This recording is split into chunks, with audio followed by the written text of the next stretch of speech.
Itulah memelihara hati dan pikiranmu di dalam Kristus Yesus, Tuhan dan Juru Selamat kita. Amin. Shalom.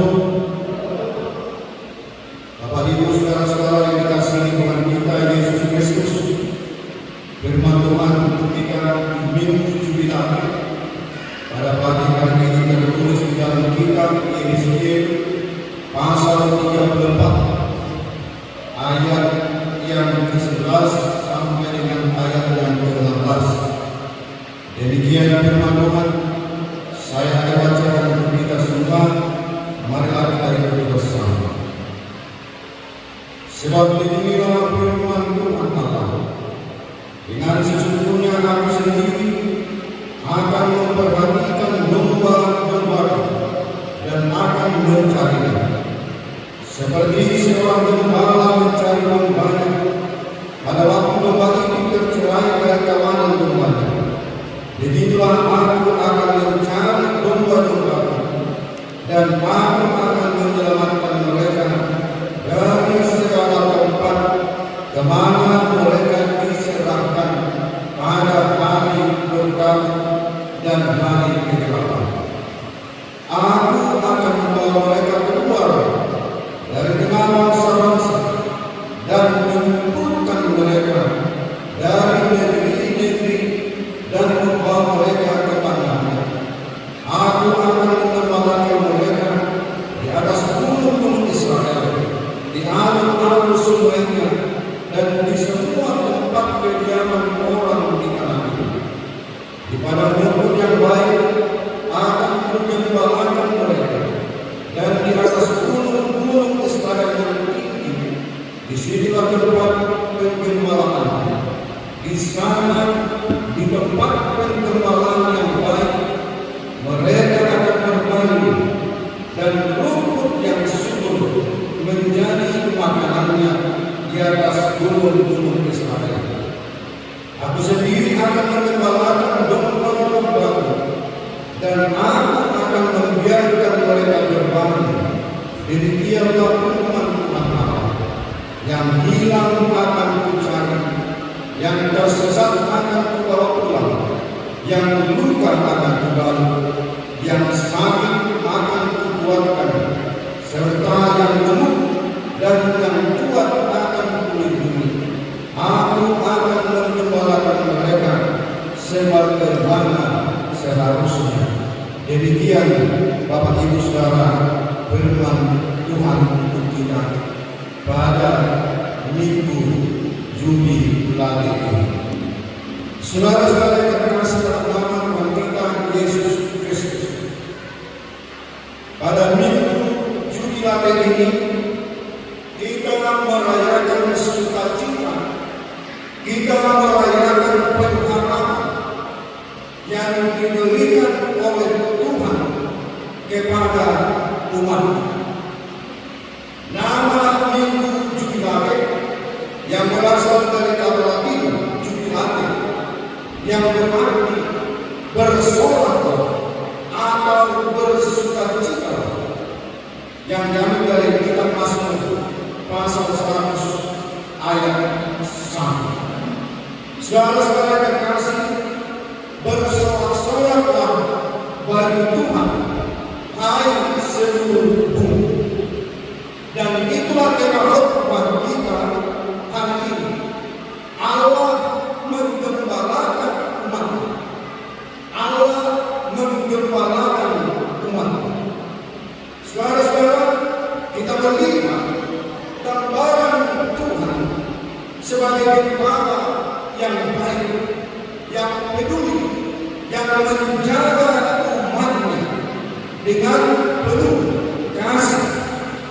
Sebagai umat yang digembalakan oleh Tuhan, kita dipanggil untuk mengenal lebih dalam, untuk memahami lebih dalam cara Allah menggembalakan kita, baik dalam kehidupan rohani maupun dalam kehidupan yang praktis. Karena itu mari kita merenungkan empat aspek yang sangat penting dari Yesus. Yang pertama ialah Allah menggembalakan umatnya dengan kasih yang penuh. Allah menggembalakan umatnya dengan kasih yang penuh.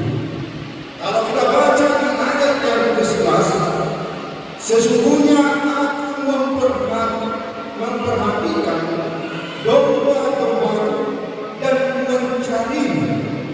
Ini mengungkapkan keprihatinan yang sedang tersebar, yang sedang dialami oleh umat Allah. Ini menjadi keprihatinan melihat domba-dombanya yang terlantar. Karena itu Allah sebagai gembala yang baik tidak membiarkan dombanya terlantar tanpa perhatian. Setiap dombanya dia perhatikan, dia pulihkan kembali. Allah berjanji untuk mencari dan memperhatikan setiap domba. Karena itu Bapak Ibu Saudara, di dalam konteks Yeskiel, umat Israel adalah domba yang tersebar karena kesalahan pemimpin mereka, karena kegagalan pemimpin menggembalakan mereka dengan benar.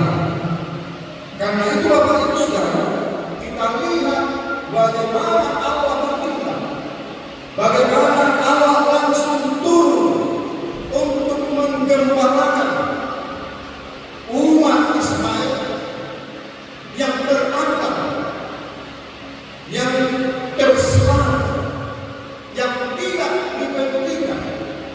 Karena pada saat itu ada para pemimpin yang tidak ada lagi kepedulian.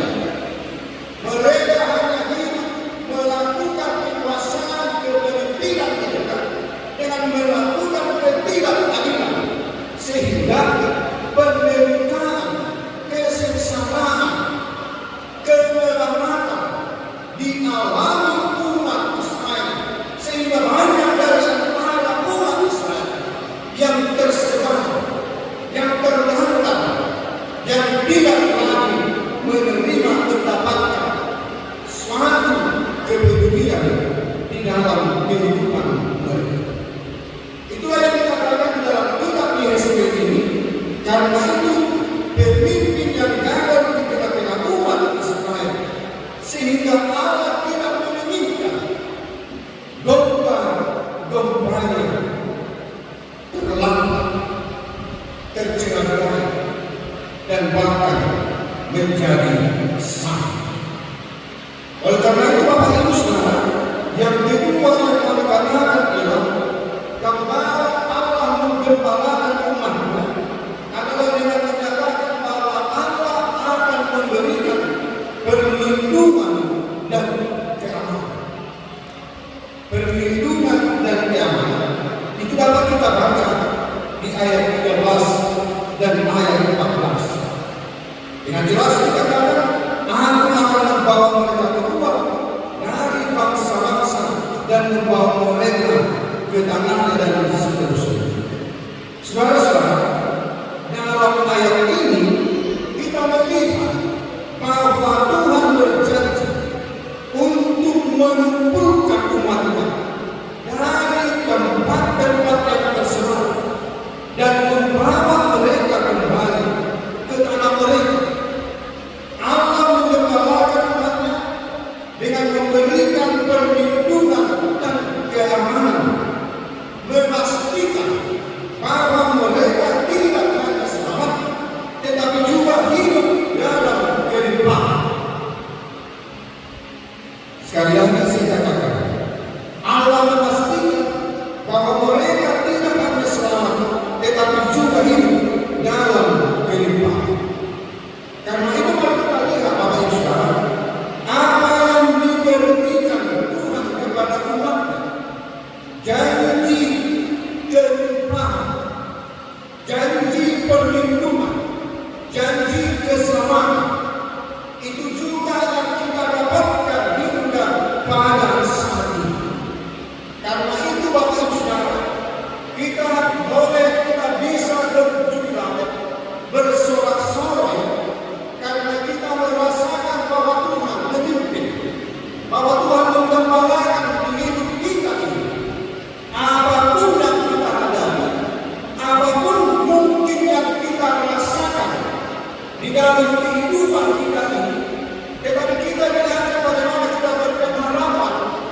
besar, dari ulah, dari karakter, dari pemimpin yang mungkin dengan kepemimpinannya, dengan kekuasaannya, yang tidak berpikir menurut kehendak Allah, sehingga kita boleh merasakan suatu ketidaknyamanan di dalam kehidupan kita ini.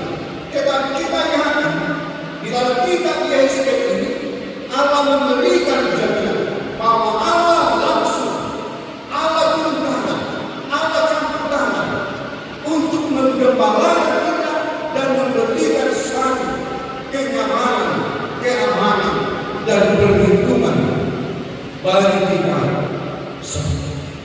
Itu yang kita lakukan. Sama seperti umat Israel yang tercerai-berai, justru Allah sendiri hadir untuk mengumpulkan mereka, membawa mereka kembali ke tanah mereka, dan memberikan, mencukupkan kehidupan mereka dengan hidup dalam kelimpahan. Artinya, saudara, ketika kita digembalakan Tuhan, kita berada dalam perlindungan. Tuhan menjanjikan kelimpahan bagi setiap orang yang mau dituntun Allah, bagi setiap orang yang mau menerima kehadiran Allah untuk menggembalakan hidup. Yang kedua yang kita katakan, Allah menggembalakan dengan perlindungan dan keamanan. Tentu kita merasakan kedamaian ketika hidup kita digembalakan oleh Allah, jauh dari kekhawatiran, jauh dari ketakutan, karena Allah itu sendiri yang sangat berkuasa, yang maha kuasa. Dia hadir untuk menuntun dan membawa kita kepada kehidupan yang seluruh dengan kehendak, bukan kepada kehidupan yang menyengsarakan, bukan kepada kehidupan yang membuat kita menderita, tetapi kepada hidup yang membawa kita merasakan kasih Tuhan itu di dalam hidup kita. Artinya Allah menggembalakan kita dan kita merasakan akan berkat kedamaian di dalam kehidupan kita. Kita menemukan perlindungan dan kedamaian dalam kasih Allah. Kita menemukan kedamaian di saat dunia ini yang penuh dengan ketidakpastian, di saat dunia ini yang penuh dengan kekacauan. Tetapi ketika Allah menuntun kita, ketika Allah memberikan kenyamanan dan perlindungan bagi kita, kita akan merasakan kedamaian. Artinya Bapak Ibu Saudara, sebagai orang-orang yang telah dipanggil, yang telah dikumpulkan oleh Allah, dan kita mau menurut melakukan kehendak Allah supaya kita mampu bersorak-sorak. Berarti ketika kita dituntun oleh Allah, harus ada nilai-nilai yang terbaik yang harus kita lakukan dari kehidupan kita dari dunia ini. Hidup kita sebagai orang-orang yang telah menerima kehadiran Allah itu campur tangan dalam hidup kita ini, kita harus mempunyai suatu dampak yang baik, yang positif, dampak yang berguna, dampak yang senantiasa memberikan sesuatu yang terindah, yang seturut dengan kehendak Allah, bahwa kita telah dipimpin dan digembalakan oleh Allah. Artinya kita harus mampu, Bapak Ibu Saudara, kita sebagai anak-anak Allah, domba-domba Allah yang telah digembalakan dan dijaga, kita harus kehadiran kita harus bisa mempengaruhi, membawa ke arah yang lebih baik, yang seturut dengan kehendak Allah. Bukan kehadiran kita jadi dipengaruhi oleh dunia, tetapi bagaimana kita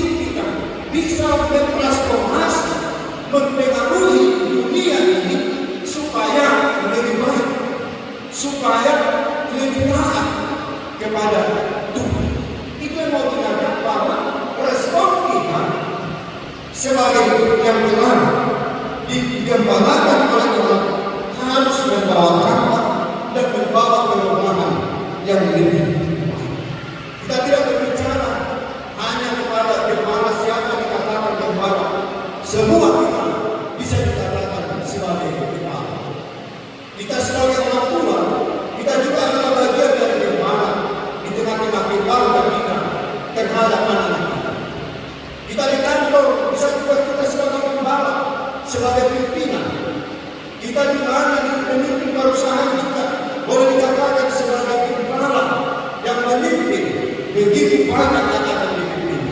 Tetapi sekarang yang mau dipertanyakan adalah kita mau dibuka, kita mau diingatkan kembali bahwa sesungguhnya adalah Allah itu sendiri di tengah dunia yang tidak ada kepastian ini mungkin menawarkan kepada kita suatu keraguan, suatu kekhawatiran karena kita tidak mendapatkan sesuatu yang mungkin baik menurut kita.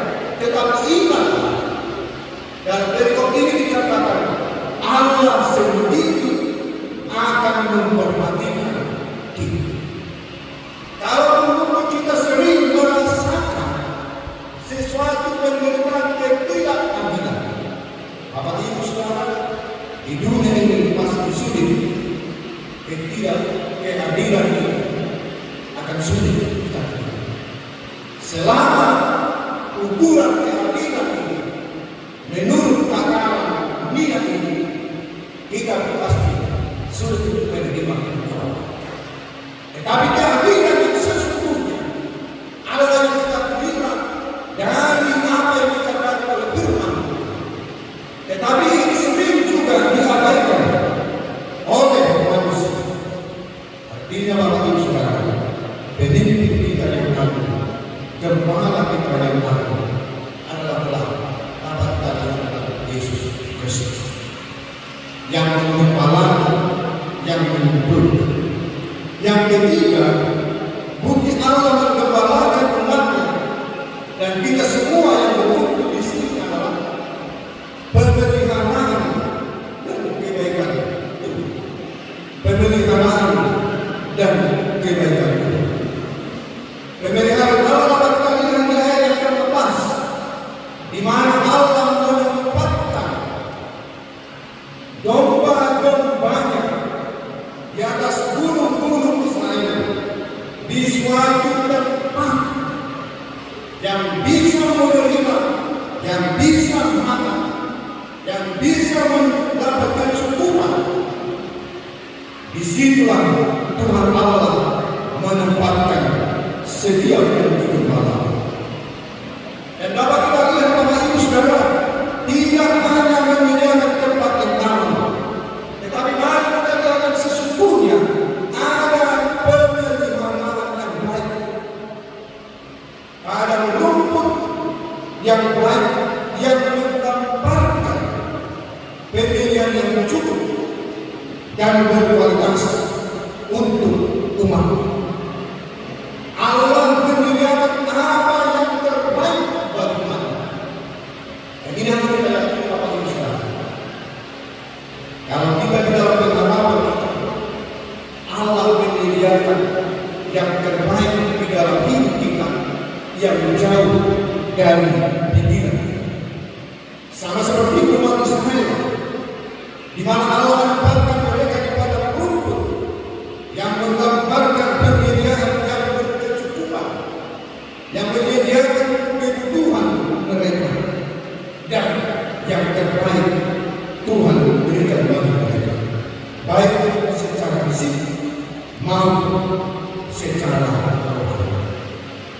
Saudara-saudara, dalam hal ini Allah menginginkan umatnya, karena dikatakan tadi ada perlindungan, menempatkan di atas gunung-gunung Israel.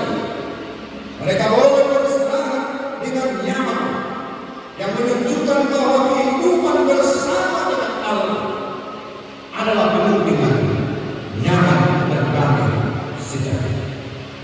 Kehidupan yang penuh dengan kelimpahan. Karena itu, saudara-saudara, umat Israel telah ditempatkan di gunung-gunung yang tinggi, dan kita juga umat Allah telah ditempatkan Allah di gunung-gunung yang tinggi, merasakan kedamaian, merasakan kesejukan, merasakan damai sejahtera ini. Itulah yang kita rasakan di dalam perlindungan dan pemeliharaan Tuhan di dalam hidup kita. Meskipun Bapak Ibu Saudara,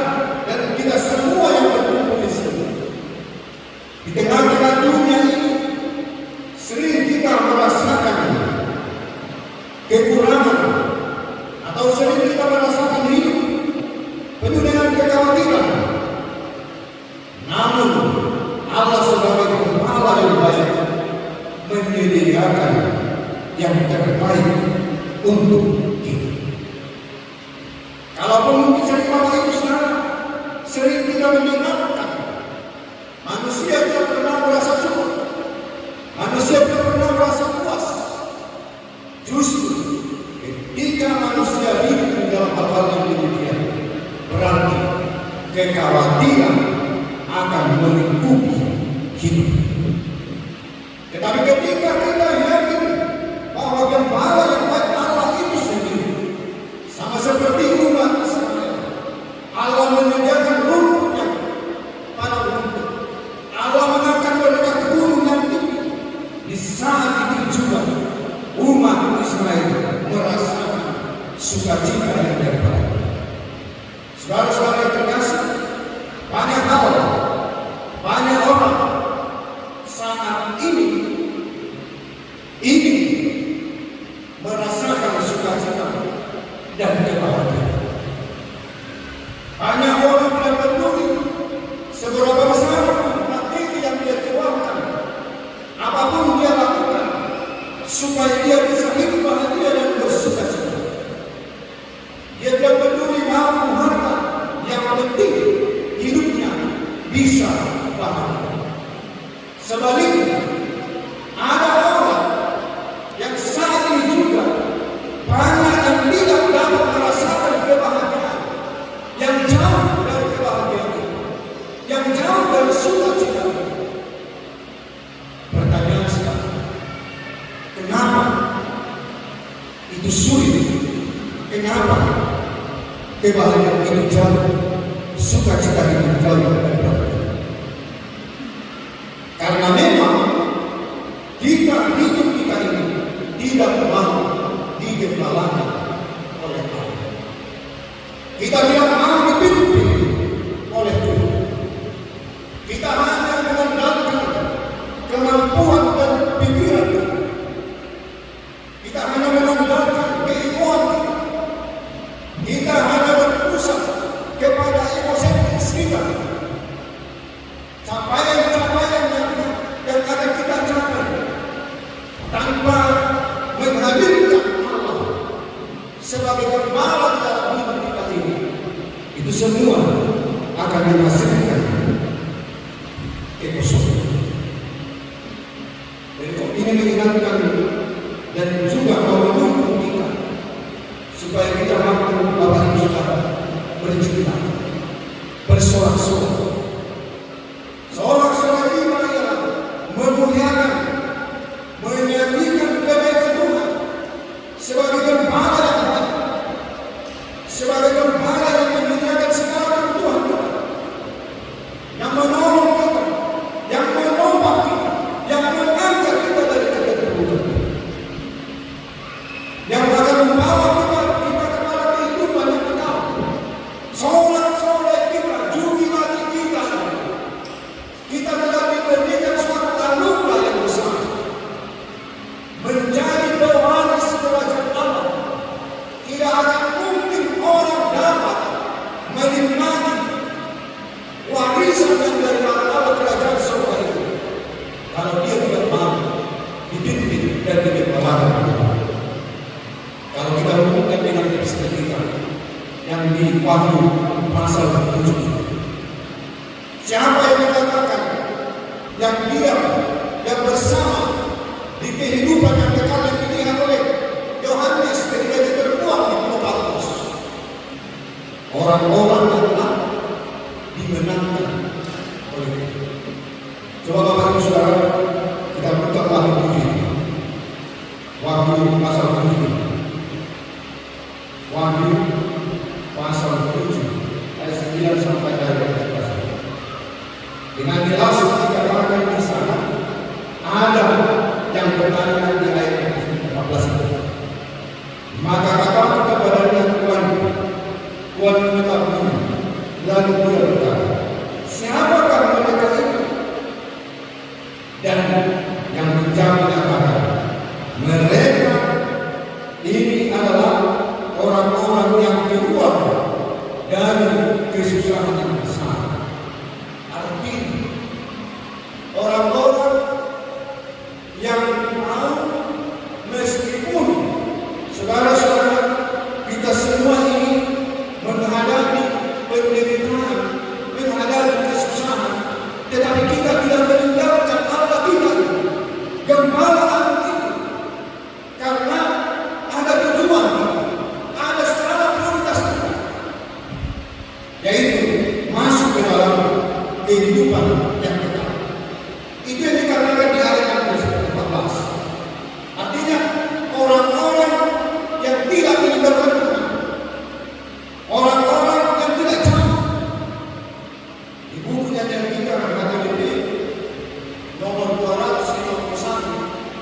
Itu dengan jelas dikatakan dalam masyarakat Manilo, Manantok, dan Kuwait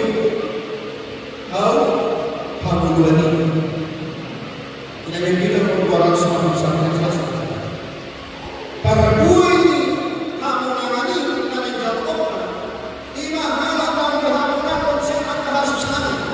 Dari setiap kesusahannya yang senantiasa dia berperannya, yang senantiasa dia mampu menerima kehadiran Allah sebagai pemimpin, menghadapi setiap apa yang dihadapi di tengah-tengah dunia. Tujuan dia ialah kehidupan yang kekal, bukan kehidupan dunia ini. Dan dapat kita katakan Bapak Ibu Saudara, selama kita di dunia ini, pasti kita diperhadapkan dengan kesengsaraan, dengan penderitaan, dan dengan banyak kesusahan-kesusahan di dalam hidup kita. Apakah dengan hal-hal yang kita hadapi ini sehingga kita meninggalkan bermana kita? Apakah dengan semuanya itu sehingga kita jauh daripada Allah yang menggembalakan kita? Dunia ini tidak akan pernah memberikan jaminan ketentraman, kesejukan, kedamaian bagi kita. Tapi ingatlah apa yang dikatakan di dalam perikop ini, supaya kita boleh bersorak-sorai karena kita telah dipimpin digembalakan oleh Allah. Kalau kita bersama dengan Tuhan, siapa yang dapat kita lakukan? Tidak ada yang dapat kita lakukan. Meskipun banyak cara diperbuat untuk mencuri kemuliaan Tuhan ini, tidak akan mampu, tidak akan dapat. Sekuat apapun, sebagai apapun manusia pikiran dan teknologi, tidak akan dapat untuk mencari kemuliaan Allah. Karena itu Allah menggembalakan kita dan menyelamatkan. Yang terakhir Bapak Ibu Saudara, yang mau dikatakan di dalam perikop ini adalah Allah menggembalakan kita, menggembalakan umatnya adalah Allah memberikan penyelamatan dan pendidikan. Yang jelas kita baca dari 15 dan 16, yang hilang akan dicari, yang tersesat akan dibawa pulang, yang luka akan dibangun, yang sakit akan dibantu. Allah mengirimkan kita, dan ini telah kita terima Bapak Ibu Saudara. Allah telah memulihkan kita dari keterpurukan kita, dari kehinaan oleh karena dosa. Yesus Kristus telah datang ke dunia ini. Yesus Kristus menjadi jembatan perdamaian. Yesus Kristus mengangkat derajat, mengangkat kita dari yang tersesat, dari sakit penyakit yang tidak bisa kita obati. Allah mengobatinya. Allah membantu luka-luka kita. Allah menghidup kita di saat kebutuhan. Allah menguatkan kita, menopang kita di saat banyak pergumulan yang kita hadapi. Allah menopang kita di saat banyak tantangan dalam hidup kita ini. Pertanyaan sekarang kepada kita, apakah itu kita rasakan? Apakah kita boleh menjadi topangan di dalam spiritualitas kita dan menyatakan bahwa Allah itu tidak pernah meninggalkan kita di setiap perjalanan apapun yang kita hadapi? Kita yakin Tuhan itu senantiasa ada di dalam hidup kita. Sedangkan obat sakit yang tidak bisa kita obati, Tuhan obati. Tuhan sucikan, bersihkan dari perbuatan dosa, dari kematian menjadi kehidupan, dari kesengsaraan menjadi berpalma. Kalau kita baca di Warta, palma simbol dari sorak-sorak menyambut kehadiran Allah di dalam hidup kita. Palma ketika Yesus Kristus sampai di Yerusalem, mereka merayakan palma, mari-mari dengan menyatakan Hosianna dan Bernada. Dan kita lihat di kitab Wahyu ini, bagaimana orang-orang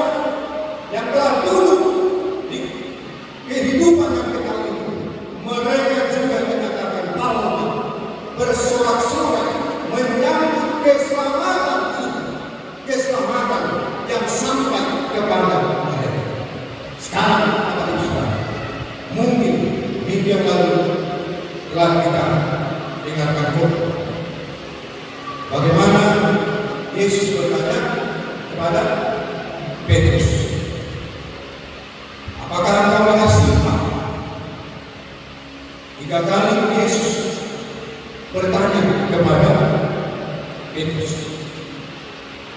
mau mengingatkan kembali, karena mereka setelah Yesus ditangkap, setelah Yesus disalibkan, mereka bersembunyi di dalam ketakutan. Mereka kehilangan figur pemimpin yang bisa menjaga mereka, bahkan sampai kepada penanggalan ketika Yesus di dalam penderitaan, termasuk Petrus menyatakan tidak mengenal Yesus itu sendiri. Dan sampai kepada kebangkitan, Petrus juga tidak bisa mengenal Yesus itu.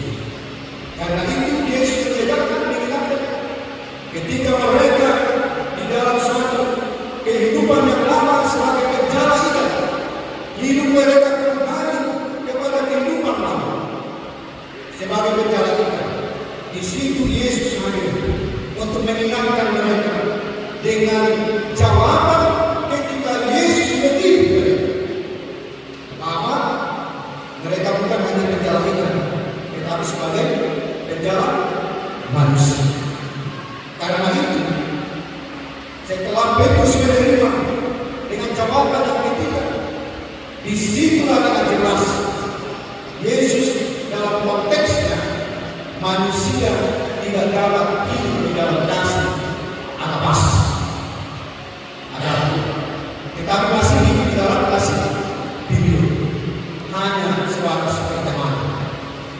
Karena itu Yesus mengajarkan, dua kali Yesus mengajarkan dengan pertanyaan kasih atau pasti. Mereka tidak memahami. Tetapi ketika Yesus menurunkan kepada kasih hidup, pertemanan, baru mereka memahami. Dan mereka siap berangkat untuk menyebarkan Injil. Petrus sampai ke Roma dan dia mati, dibunuh oleh karena kesaksian dia sebagai pengikut Yesus, dan dia dihukum dengan salib terbalik, artinya kepalanya ke bawah, kakinya di atas. Kenapa? Karena Petrus menyatakan, saya tidak sama dengan Yesus yang bersalib. Saya lebih hina daripada dia. Makanya dia menikah, dihukum dengan salib terbalik, kakinya ke bawah, kakinya di atas. Itu saudara-saudara, apa yang mau saya katakan? Ketika kita diingatkan kembali dengan penggembalaan daripada Yesus Kristus, supaya kita tidak terpaku dengan hal-hal yang bisa membuat hidup kita ini tidak mengenal. Karena kita hanya terpaku kehidupan yang lama, kehidupan keberdosaan kita ini, kehidupan kita tidak sadar bahwa kita telah dipulihkan, bahwa kita telah disembuhkan, bahwa kita telah kembali, tetapi kita masih hidup di dalam keberdosaan ini. Yesus dan Allah mengingatkan kita. Pada saat ini sudah kita ditegur untuk membuka telinga kita, membuka hati kita, supaya kita mau dipimpin oleh Gembala yang baik, yaitu Yesus Kristus itu sendiri. Jangan hal-hal yang duniawi, jangan hanya kita hadir sebagai hakim, seakan-akan yang paling benar, yang paling suci, padahal adalah untuk kepentingan kita sendiri. Itu betul. Karena itu Bapak Ibu Saudara, kalau dalam bahasa Batak, boleh kita baca ayat yang ke-16 ini berbeda dengan bahasa Indonesia. Sekali kita ini bahasa Batak. Ezekiel 34 ayat 16. Ada ini bahasa Batak. Ada. Kalau dalam bahasa Batak ayat 16 ini namuki dan kui siap pulang.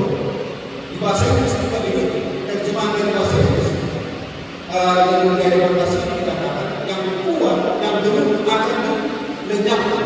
Ada di bahasa Indonesia itu begini terjemahan lama. Saya tidak tahu terjemahan yang kedua terjemahan baru apakah masih sama. Jadi ada berbeda.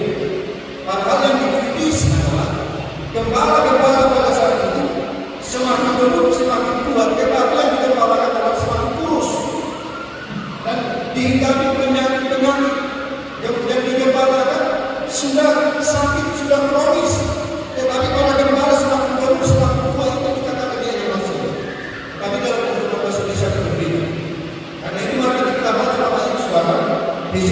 2 Korintus 16 supaya kita lebih bisa memahami, mengerti arti dari ayat yang masuk.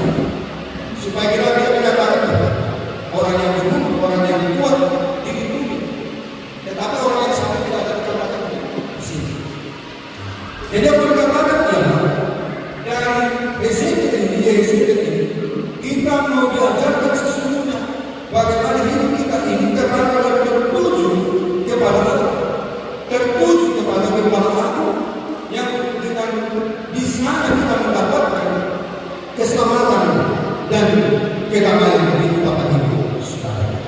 Dan sebagai perenungan bagi kita Bapak Ibu Saudara, mau mengungkapkan betapa Allah membalakan kita dengan kasih yang peduli.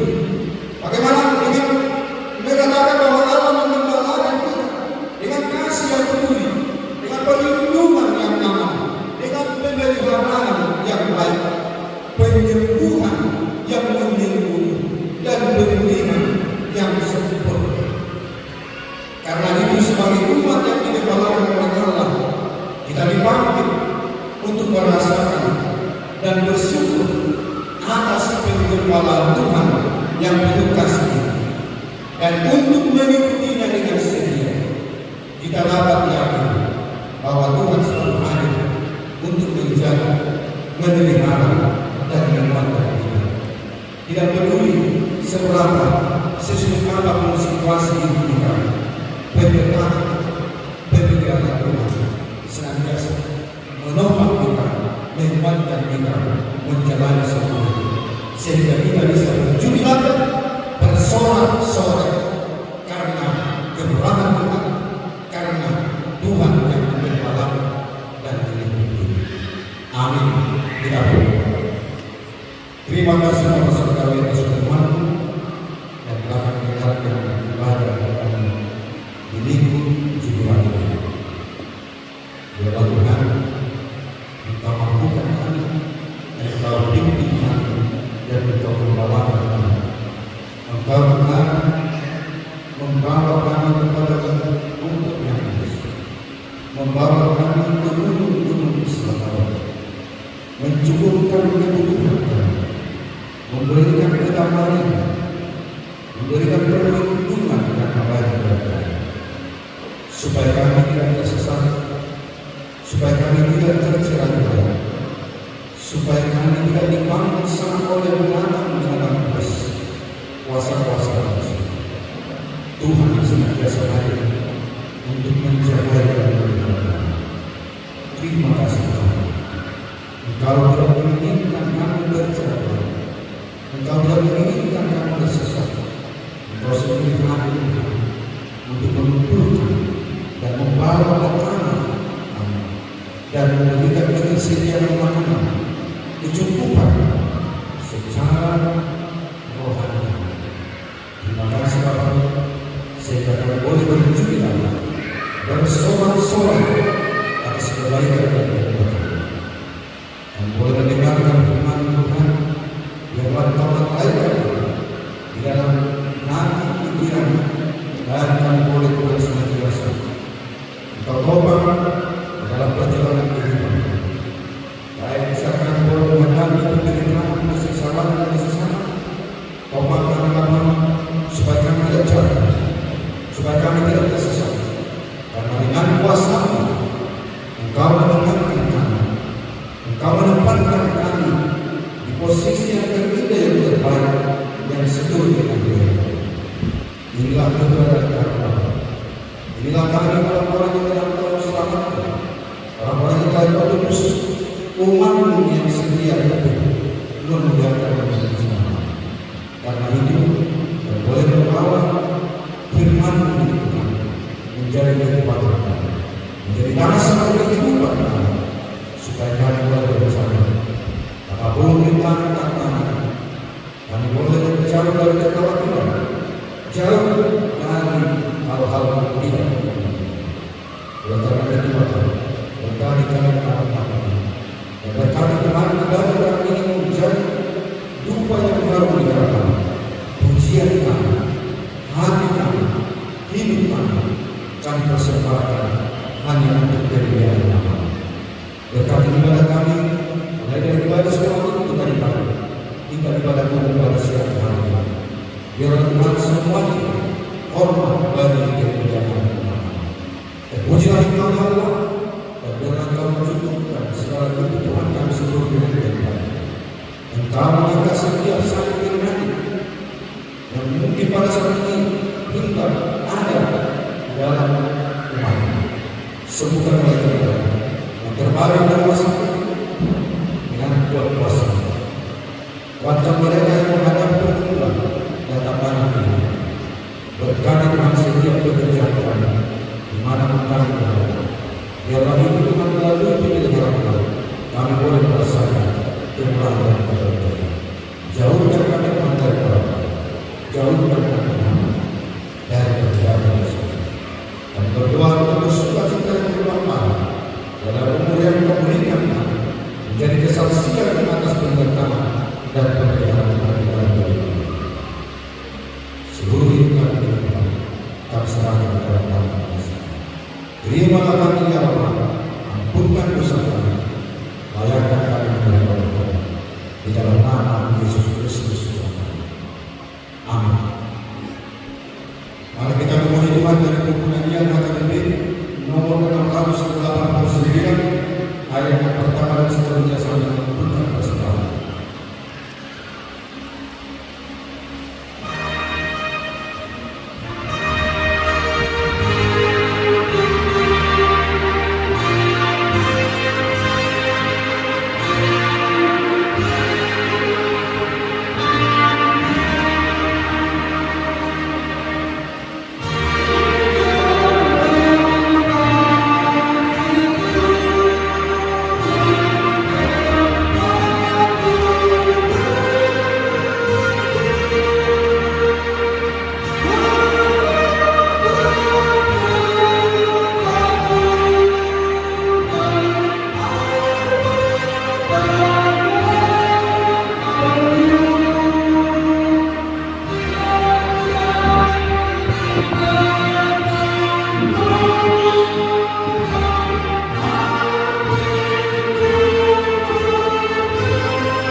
yang termasuk dalam perbuatan dari Tuhan ini.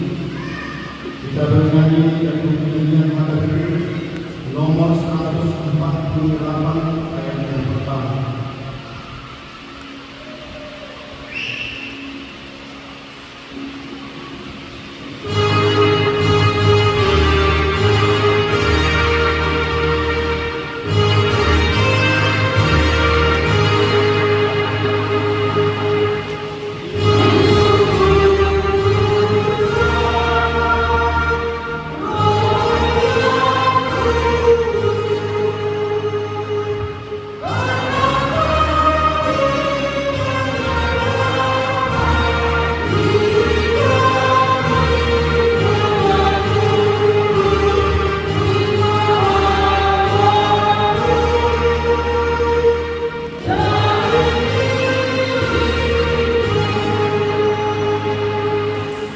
Di dalam